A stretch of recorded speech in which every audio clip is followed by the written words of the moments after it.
Welcome back to the channel. On today's episode, I'll be building 2 nightstands. I'll start out by demonstrating my lack of upper body strength by letting this piece of 12-quarter hard maple manhandle me. Then I'll head over to the miter saw to break these down into manageable pieces. Since the lumber is rough sawn, I'll take multiple passes. This will drastically reduce the chances of kickback.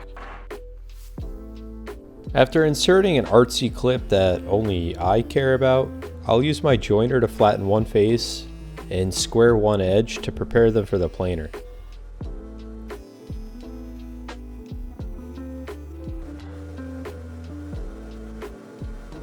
The panels, face frames, drawer boxes, and the tabletop will all be 5/8 to 3/4 inches. And since this board is 3 inches thick, I'll resaw them into 3 1-inch thick boards using my bandsaw. Then I'll just plane them down the final thickness. Hey, want to hear the most annoying sound in the world?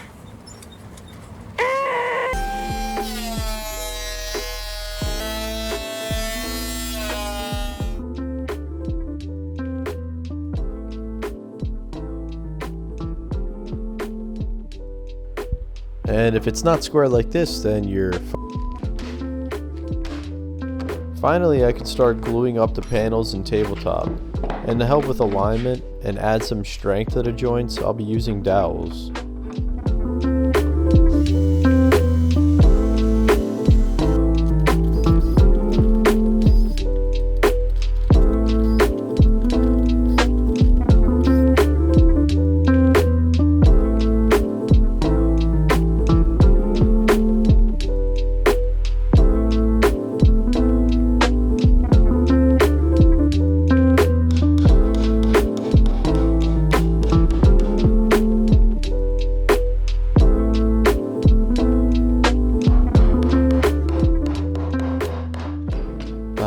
What is my hand doing? Yeah. Oh, take my hand. Ah, come on.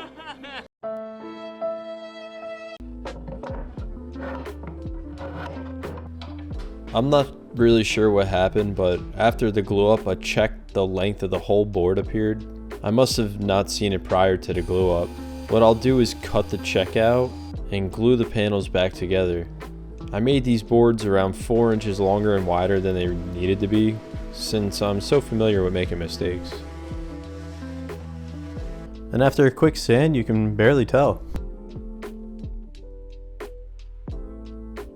Now I'll just use 80 grit sandpaper to knock down any high spots of glue and smooth the boards out. Onto the table legs, I'll use my tapering jig to taper 2 sides of each leg. This will add a subtle and clean detail that won't take away from the main design features in this build.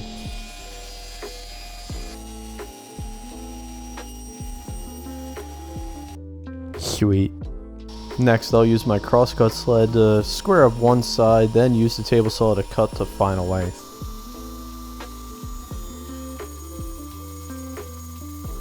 For the tabletop, there's a small knot, so I'll use the chisel to remove any loose wood and fill with epoxy.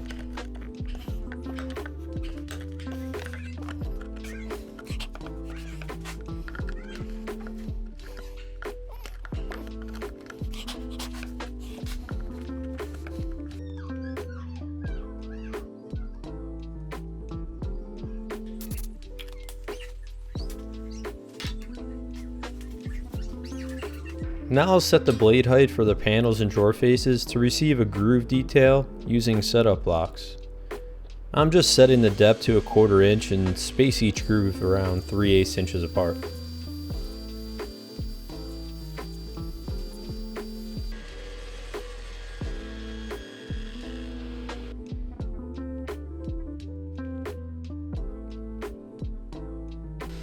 To assemble the face frames, I'll just use pocket holes. No need to reinvent the wheel, no one will see this. Pro tip, when drilling into hardwood such as maple, use a fine threaded wood screw. This will just prevent the wood from splitting. Ask me how I know.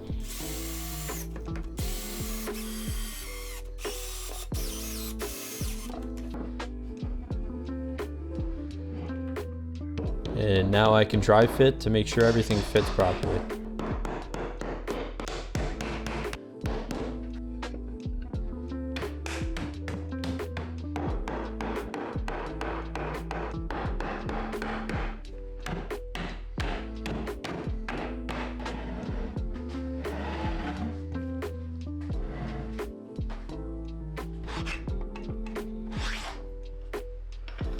After I knew everything fit, I went ahead and started the glue up off camera.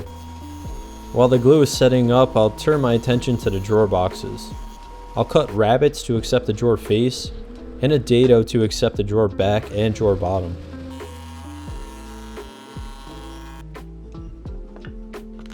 And that's what I like to call a snug fit.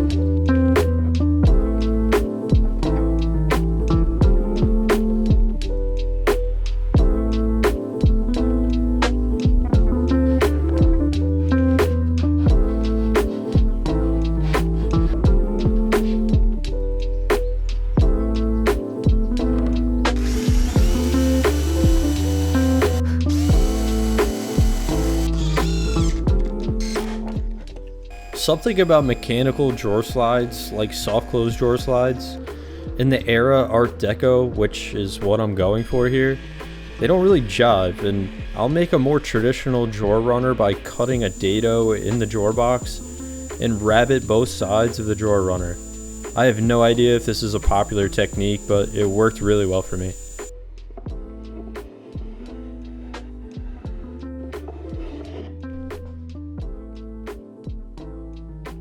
To add a little character to the drawer boxes, I'll mark locations for dowel pins. I chose cherry for the dowels, which I think will complement the maple. I bring you Miller dowels. They're different than other dowels for one reason: their step design. This design makes these dowels 15 times stronger than a traditional dowel. That's not true at all. I just made that up. They just look cool.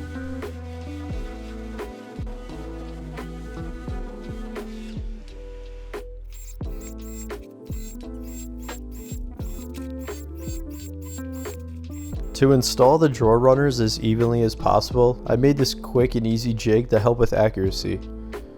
Then I'll use trim head screws to secure them in place.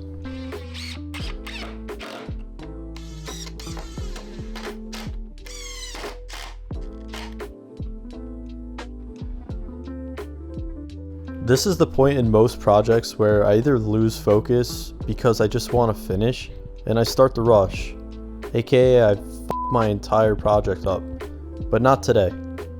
I'll route a Roman orgy detail in the tabletop.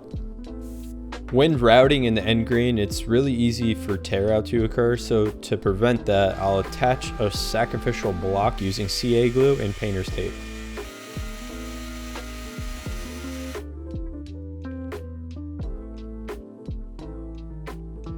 And here I'll use a Forstner bit to countersink for figure 8 clips that will fasten my tabletop to the nightstand.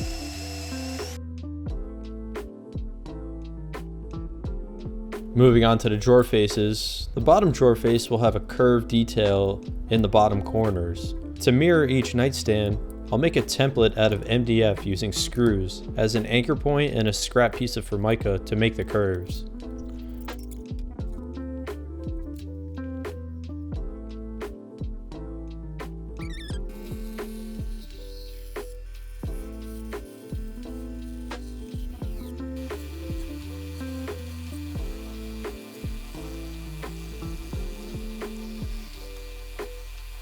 Then I'll transfer the template to the drawer face and repeat the process for each.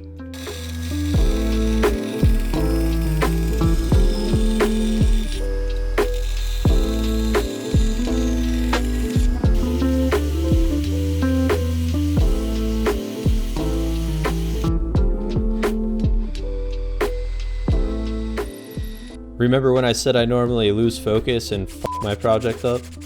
I wanted the drawer pulls to be recessed into the drawer face. While countersinking, I encountered a lot of tear out. To fix this, I'll just use Bondo for the repair, but for now I'll just cry myself to sleep.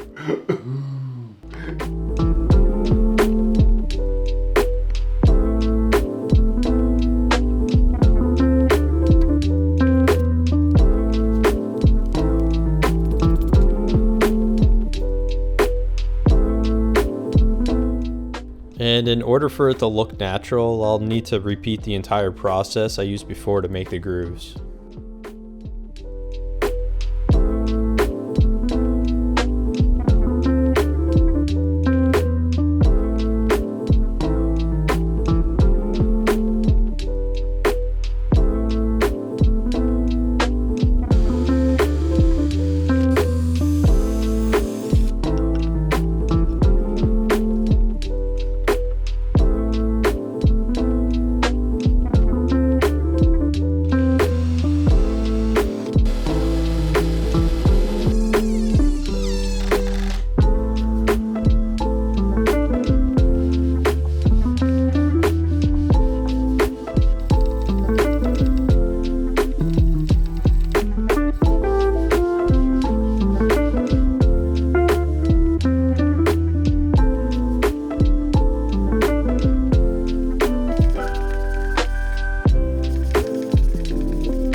Due to my horrible history of paint run and previous projects, you'll witness my crippling anxiety that'll make me do this about every 15 minutes until it dries.